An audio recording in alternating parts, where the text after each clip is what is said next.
Assalamualaikum warahmatullahi wabarakatuh. Selamat siang semuanya. Di sini kami akan mendiskusikan hasil esai kami. Kami membahas tentang ASN yang dari sisi negatifnya berakhlak.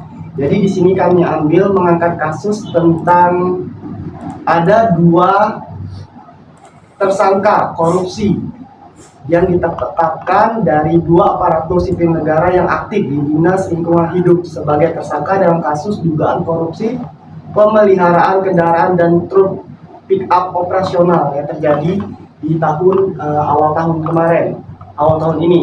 Nah, di sini kasus ini mereka mencoba untuk membuat anggaran palsu seperti membeli sesuatu yang tidak dengan fisik sebenarnya.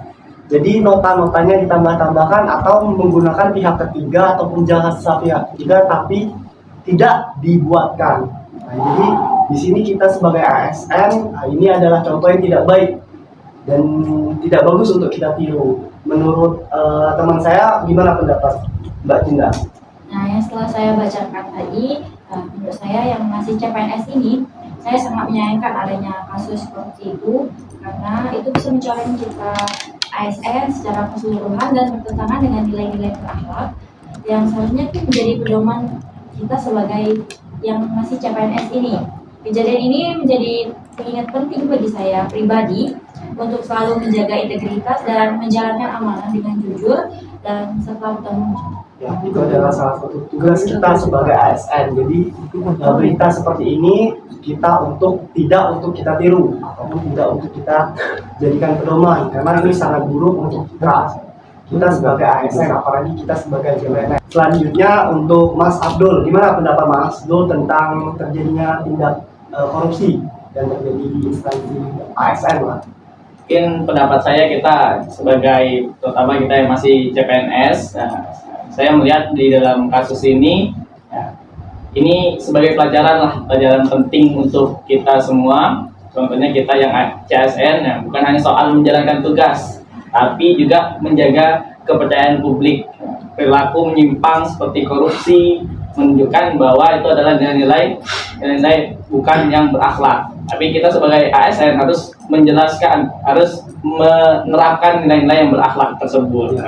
Benar sekali. Jadi kita sebagai ASN ataupun calon sebagai CPNS ini kita harus menerapkan nilai-nilai berakhlak yang saat ini kita pelajari. Jadi dari kesimpulan yang kasus terjadi tadi, kasus ini bisa dijadikan cerminan atau peringatan bahwa jabatan publik bukan ruang untuk memperkaya diri, melainkan amanah yang harus dijaga dan dijalankan demi kepentingan rakyat. Jadi kita sebagai PNS ataupun CPNS ini, jabatan kita saat ini adalah jabatan sementara dan jabatan yang diberikan kita sebagai di pemerintahan ini. Jadi kita harus pegang, kita harus jujur, bekerjalah sesuai nilai-nilai yang berakhlak yang kita ajarin, yang kita pelajari saat ini. Mungkin sekian pendapat kami dari tim kami tentang tim Alpha tentang nilai-nilai berakhlak dari segi negatif. Terima kasih. Wabillahi taufiq wal hidayah. Assalamualaikum warahmatullahi wabarakatuh. Jaga Samagra.